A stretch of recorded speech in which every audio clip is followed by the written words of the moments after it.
Recently, an expert on Ukraine, who's never been to Ukraine, Tucker Carlson, took a very objective interview of both sides on the topic of why Ukraine throwing priests in jail. No, he only interviewed one person. Oh, sorry, it was just one-sided interview. But he took an interview of the most unbiased person on this matter, a lawyer who is paid to defend the accusatory side. But sarcasm aside, my name is Yaroslav, I grew up and live in Ukraine, and I will present to you the other side of the subject of why those priests were sent to jail. In this video I will tell you a brief history of Christianity on Ukrainian territories, I will explain to you how the situation led to what it is, and I will expose how Russian Church was actually founded by Stalin, so you would be able to make your own informed judgment on this topic. The Ukrainian government has now banned an entire Christian denomination, and virtually no one in the United States has said anything about it.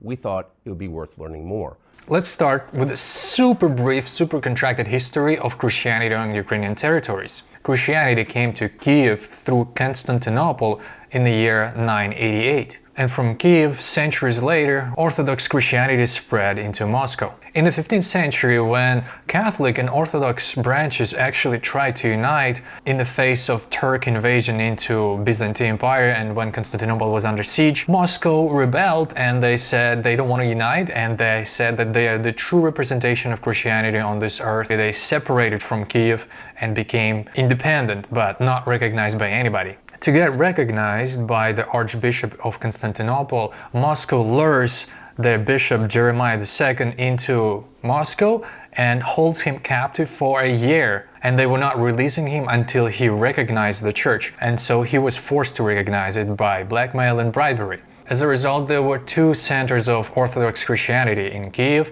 and in Moscow. And Moscovites didn't like that. They wanted to destroy the Kiev center one. And so they did a century later. In 1685, again thanks to bribery, blackmail and lies, they managed to annex Kiev Metropolia. They managed to annex Kiev Orthodoxy. Just 2 years later, in 1687, Council of Constantinople condemned Patriarch Dionysius for the transfer of Metropolitanate of Kiev to Moscow, assessing this act as simony and deprived Dionysius of the patriarchal throne. So as you can see, Moscovites have annexed Kievan center of Orthodoxy in the 17th century, and they did that using their well-established traditional means of bribery, blackmail, threats, lies, and so on. They've been honing those skills for centuries now, as you can see. And I will come back to this event later in this episode. From there on, another century later, Peter I in 1721 reforms Moscow's center of Orthodoxy and puts procurator to be in charge of church, so to better control the people, masses, and spy on them. Now fast forward to USSR, where it was officially an atheistic country, all religion was banned, churches were getting destroyed left and right, priests were being executed, sometimes on the spot, right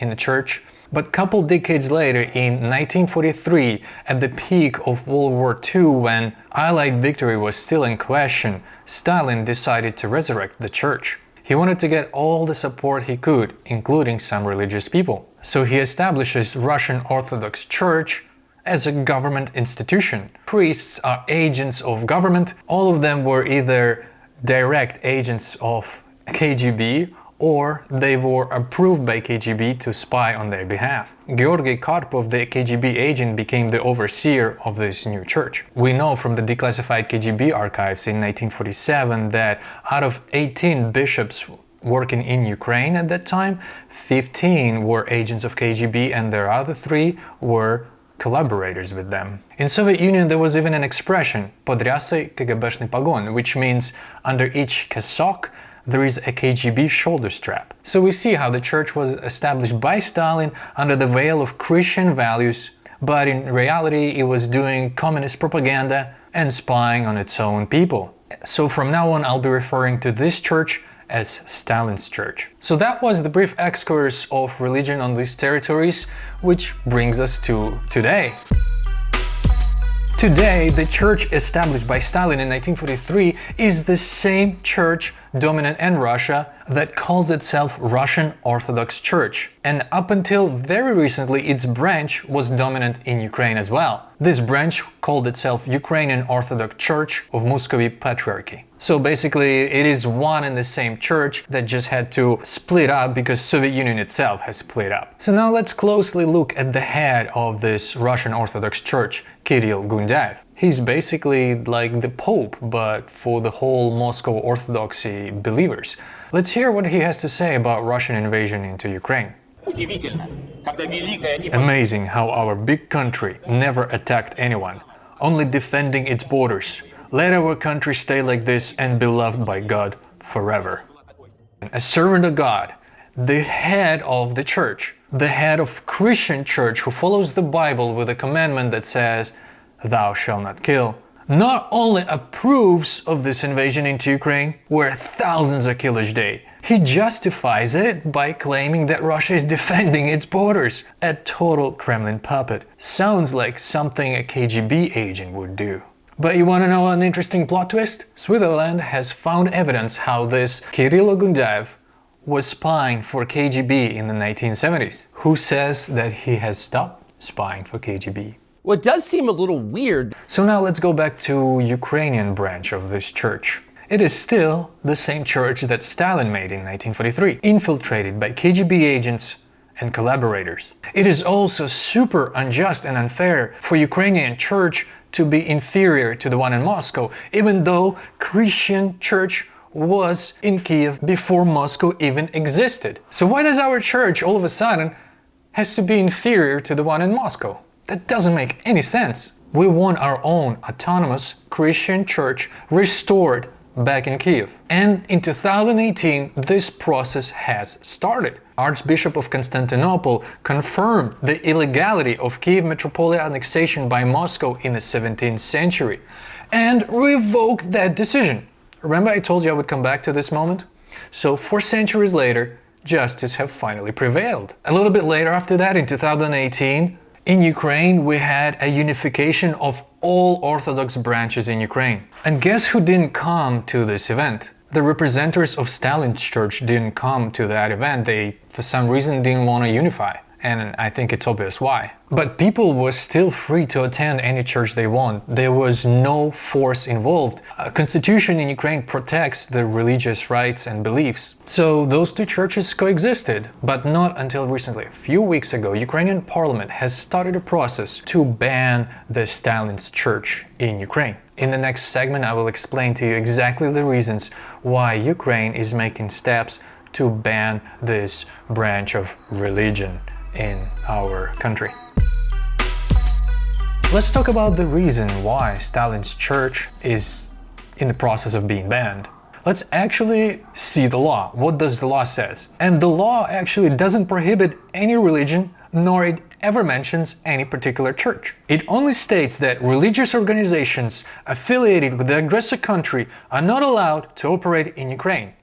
And by law, the aggressor country is defined as Russia or Moscovia. At the moment of recording of this video, the law is still not active. It still has to go through the second hearing. After that, there's going to be a court hearing where it will look at all of the evidence that connects Ukrainian Orthodox Church of Moscovia Patriarchy to actual Moscow and will make a judgment whether ban this church or not. Frankly, this is why they hired a lawyer, Bob Amsterdam, the exec speaker at Tucker Carlson's show.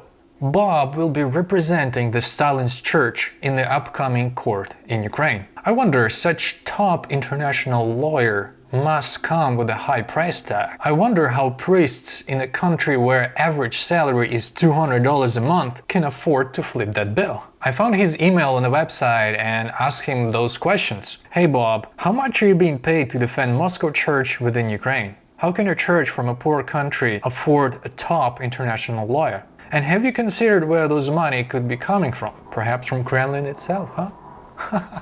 But I feel like he's gonna ignore my email. I also predict and guarantee to you that you will hear so much more disinformation on this topic the closer the date of court gets. Be on the lookout. Moscow is spending billions of dollars in this propaganda. So let's go back to the most important part of this video, why this law was created.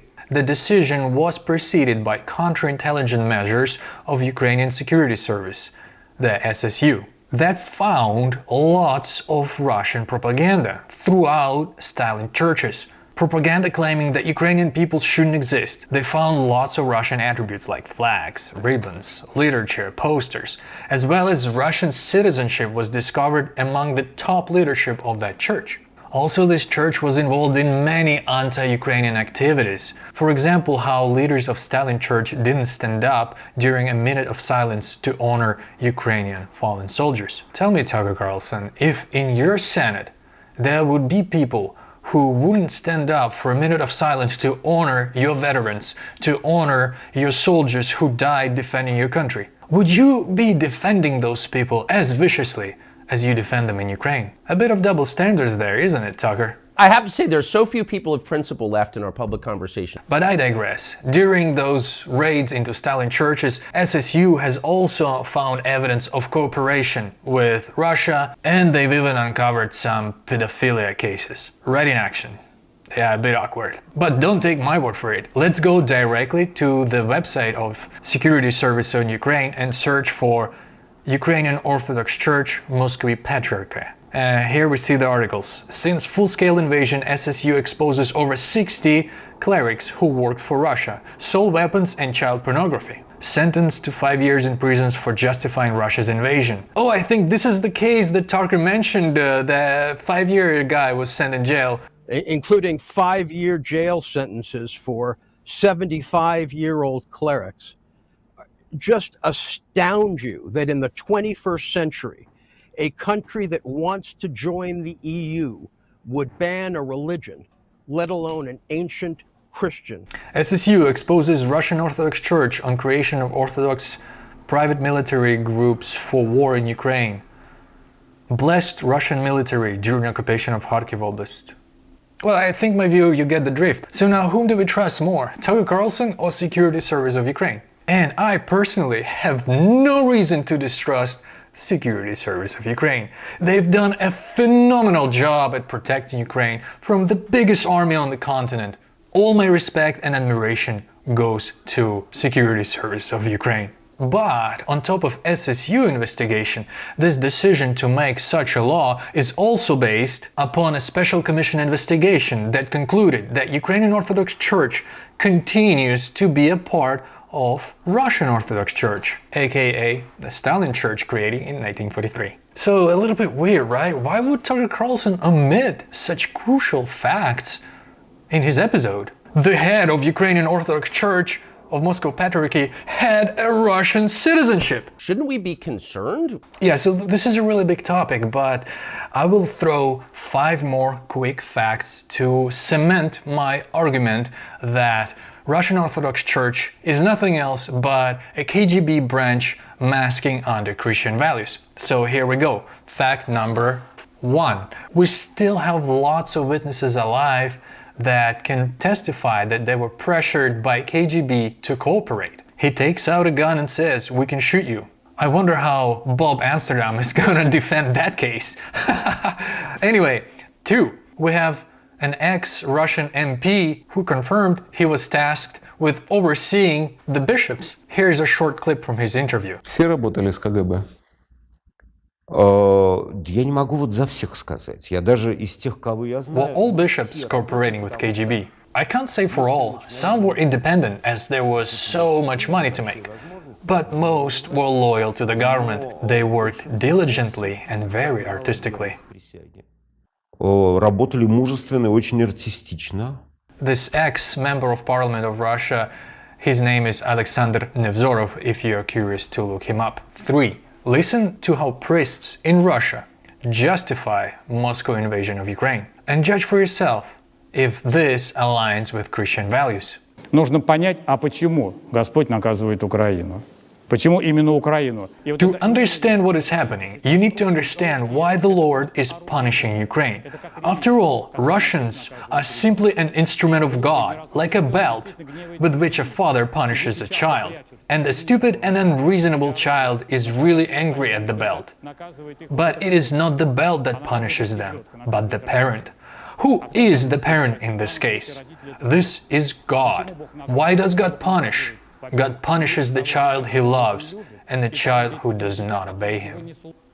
Ooh, pretty spooky psychological traumas out there, and clearly has, for me, has nothing to do with Christian values.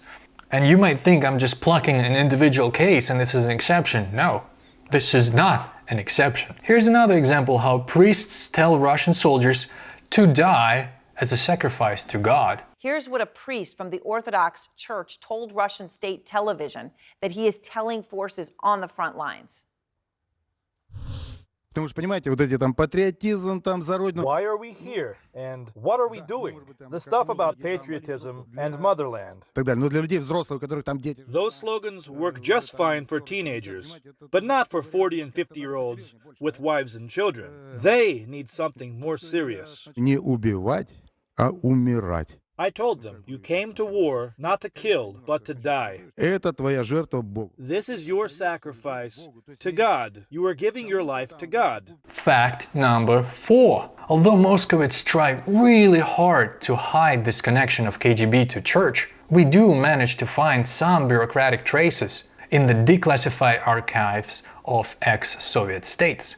For example, in Latvia, we found exactly such documents. Fact number 5.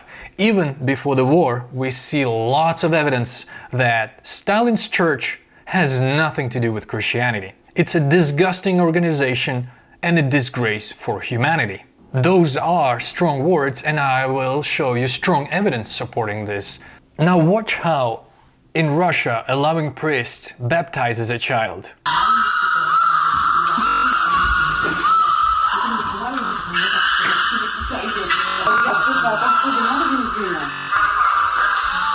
А Коле покажи.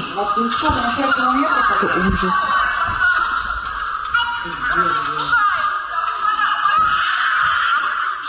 У меня прям трясет все. Посмотри, вон как вообще.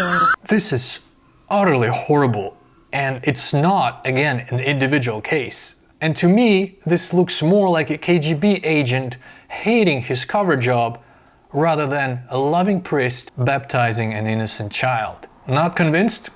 See how priests in Russia are blessing rockets, weapon, and overall the militarism and church go hand in hand in Russia. The culmination of this perverted union resulted in priests blessing an intercontinental ballistic missile named Satan. Yeah, it's disturbing. Anyway, the next case I don't even want to comment. I'm just gonna describe what's happening here. It's a priest writing on another person, supposedly to get rid of sins. I don't know. We Ukrainians want nothing to do with that religion. Do you see why? It is completely shocking. The cherry on this whole cake. Just look at the humble living accommodations of leaders of that church. Same in Ukraine or Russia. Penthouses, villas, luxury cars, yachts. I don't have time to show you all of this, but look it up yourself. The head of Stalin's church in Ukraine got even a nickname, Pasha Mercedes, because he drives luxury Mercedes all the time. But the main question is, where is all that money coming from for all that luxury? Why isn't Tucker Carlson asking that question? And I bet you the money comes from the same source as the money sponsoring the lawyer to defend this church in court. Finally, on the second year of war, Ukraine is making steps to eradicate this cancer from Ukraine. The Stalin's church that is masking itself under Christian orthodoxy. This church, along with Moscovites, is a disgrace to all humanity. It's an imitation of Christianity, meant to control, spy on people, and push the propaganda further. We don't put priests in jail. we put Moscow agents in jail that are hiding under priesthood. And why is Tucker Carlson is so obviously manipulating you? Why is he presenting to you only one side and not two? I don't know whether it is that he's genuinely an idiot or he's on a paycheck from Moscow. I don't know, but this is not the topic of this video. So, my dear viewer, please leave in the comments what you think about my video, about my arguments, about Tucker Carlson. Please, if you see how Tucker Carlson is manipulating you, please write it in comment. I'm really curious if those videos that I'm making are making any difference at all. If this video helps to open the eyes to at least one person, then I would be super happy about it. Then I would feel like I made a little bit of a difference, that I would feel like my time is not in vain. Please let me know in the comments if this video opened your eyes a little bit or presented to you new information that you didn't know before. Stay tuned for my next video. And the more comments there will be under this video, the more I'll be encouraged to make the next one. Thank you.